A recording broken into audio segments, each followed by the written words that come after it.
A Game of Thrones, the card game, is a living card game of politics, battle, intrigue and betrayal for 2 or more players based on George R.R. Martin's best-selling A Song of Ice and Fire fantasy novel series. During the game, each player controls one of 8 great factions in the 7 kingdoms. You must best your opponents in order to gain power in Westeros, defeating them on the field of battle, outwitting them in the intrigues of court, or stealing their power in the political arena.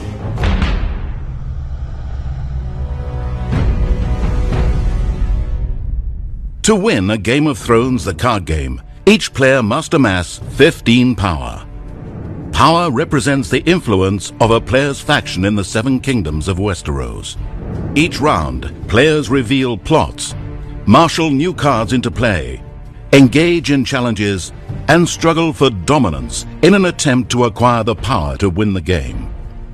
In the following example, Player 1 chooses to play as House Stark, while Player 2 chooses to play as House Lannister.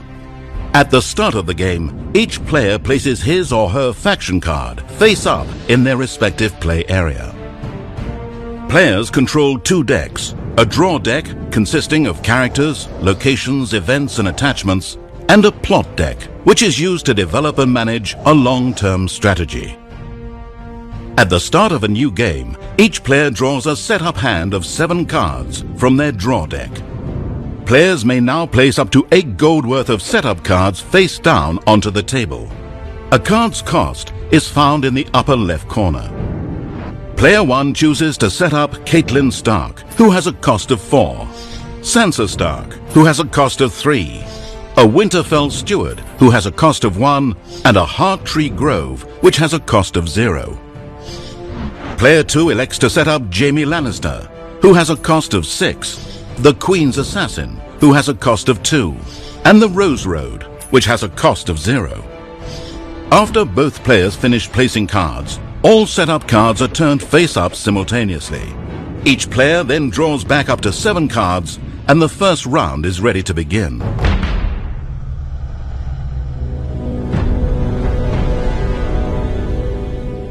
Each round of A Game of Thrones, the card game, begins with the plot phase. Plot cards represent a long-term strategic commitment that influences the remainder of the game round.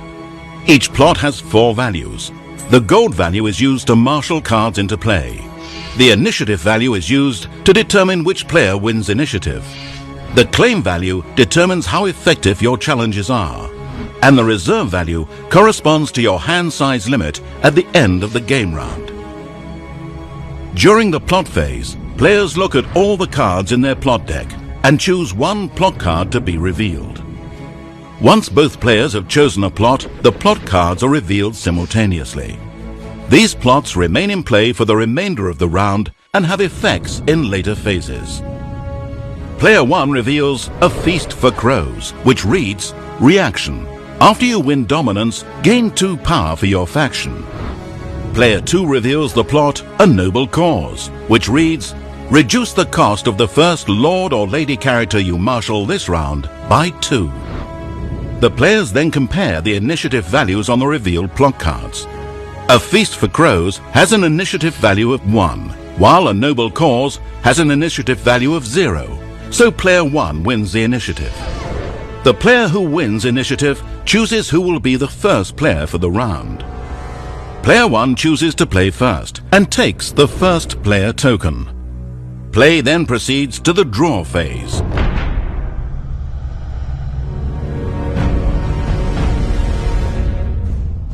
During the draw phase, players draw 2 cards from the top of their draw deck.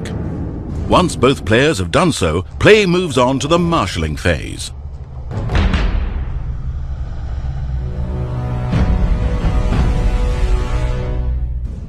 During the marshalling phase, each player has the opportunity to collect income and may marshal character, attachment, and location cards into play from his or her hand. As the first player, Player 1 begins by collecting income for the turn. A Feast for Crows has a gold value of 6, so Player 1 collects 6 gold from the treasury and adds it to his gold pool. Player 1 now has the opportunity to marshal cards from his hand. In order to marshal a card, a player must pay gold equal to its cost.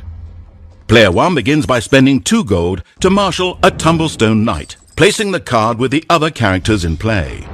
He now has 4 gold remaining, but he also wants to marshal Robb Stark, who has a cost of 6. Fortunately, Player 1 has a Winterfell Steward and Hearttree Grove in play, both of which read Marshalling Action.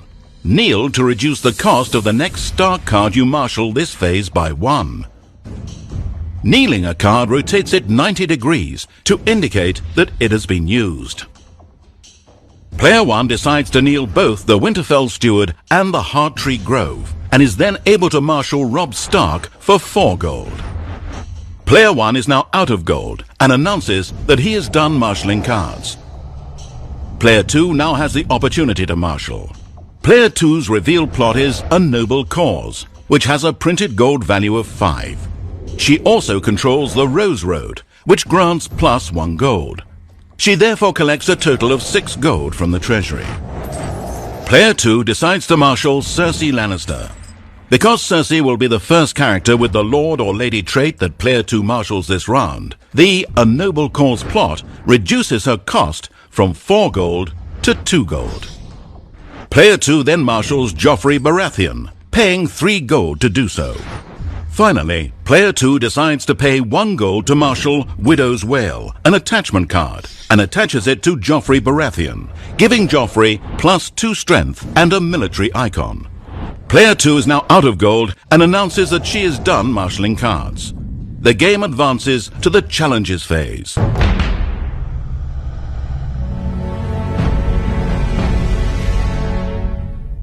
During the challenges phase, each player has the opportunity to initiate challenges against his or her opponent. There are 3 types of challenges that a player may initiate: military, intrigue, and power. Each player is permitted to initiate up to 1 challenge of each type during his or her turn during this phase. The goal of a military challenge is to eliminate your opponent's characters. An intrigue challenge aims to discard cards from your opponent's hand. A power challenge attempts to move power from your opponent's faction card to your faction card.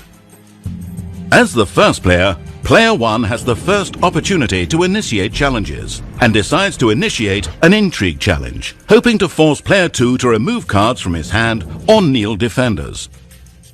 In order to participate in a challenge, a character must be standing and must have a challenge icon that corresponds to the type of challenge being initiated.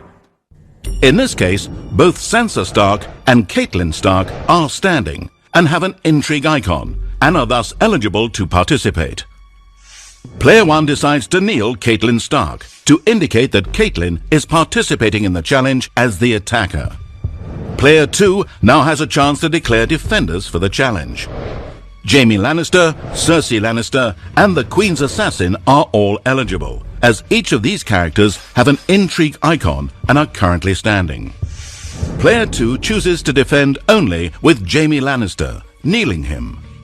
The 2 players now compare strength to determine the winner of the challenge. Catelyn Stark has an attacking strength of 4, while Jaime Lannister has a defending strength of 5. Jaime's strength is higher, so the defending player wins the challenge. When the defending player wins a challenge, the attack has been repelled, and no challenge claim effect occurs.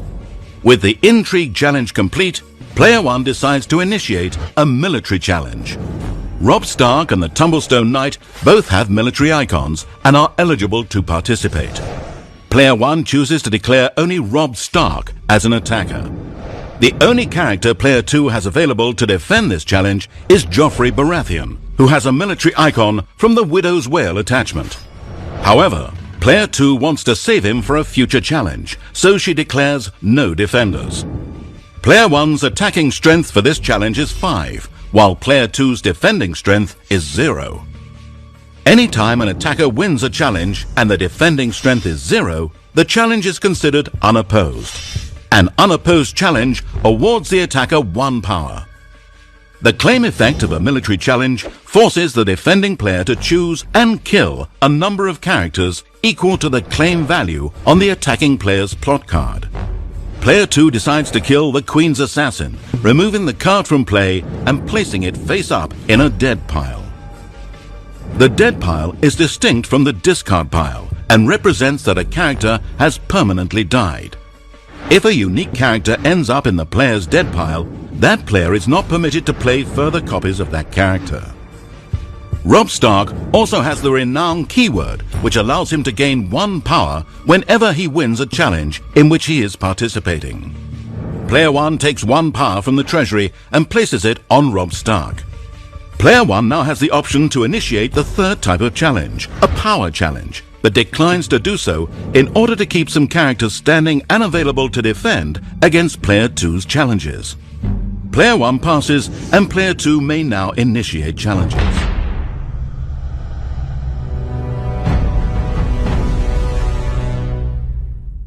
Player 2 begins by initiating an intrigue challenge, declaring Cersei Lannister as the only attacker. Player 1 defends with Sansa Stark.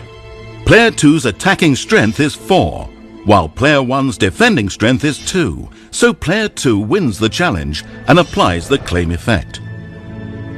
The claim effect of an intrigue challenge forces the defending player to randomly discard a number of cards from their hand equal to the claim value on the attacking player's plot card. The claim value on a noble cause is 1. However, Cersei Lannister has an ability that reads, while Cersei Lannister is attacking during an intrigue challenge, raise the claim value on your revealed plot card by 1. Player 1 must discard 2 cards at random from his hand. Player 2 now decides to initiate a power challenge and declares Joffrey Baratheon as an attacker. Player 1 declares no defender. Player 2 wins the challenge with an attacking strength of 5, 3 strength from Joffrey's printed value, and 2 strength from the Widow's Wail attachment. Player 2 also decides to play the event card, Superior Claim. Event cards are surprise effects that can be played from a player's hand throughout the round.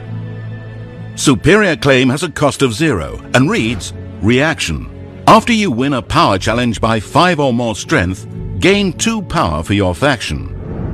Player 2 gains 2 power and places Superior Claim into her discard pile. Player 2 also gains 1 power for winning the challenge unopposed and resolves the claim effect for winning the challenge. The claim effect of a power challenge takes power from the defending player.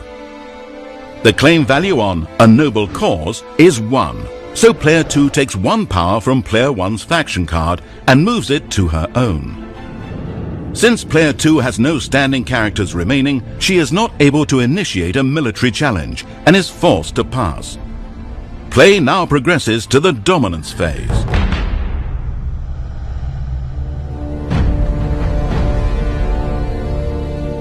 During the dominance phase, each player counts the total combined strength of his or her standing characters and adds 1 to that total for each gold token in their gold pool.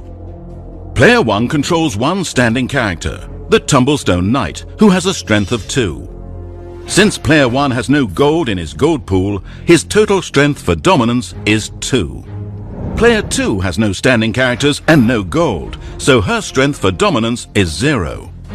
Player 1 wins dominance and gains 1 power for his faction. Additionally, Player 1's revealed plot card, A Feast for Crows, has an ability that reads, Reaction. After you win dominance, gain 2 power for your faction. With the dominance phase complete, gameplay continues to the standing phase.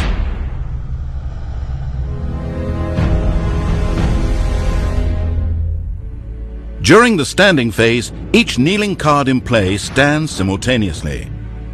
Player 1 gains 1 power for his faction as a result of Sansa Stark's ability, which reads, Reaction. After Sansa Stark stands, gain 1 power for your faction. Once all cards have been returned to the standing position, gameplay continues with the taxation phase.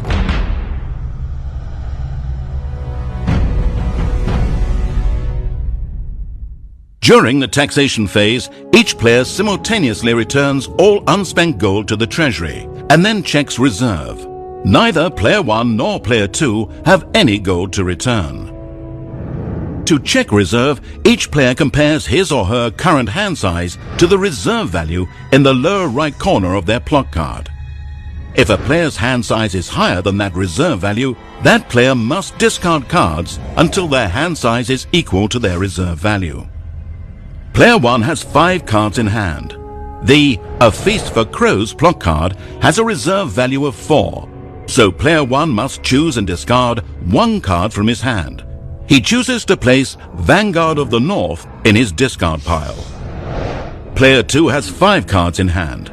The A Noble Cause plot card has a printed reserve value of 6, so player 2 does not discard any cards.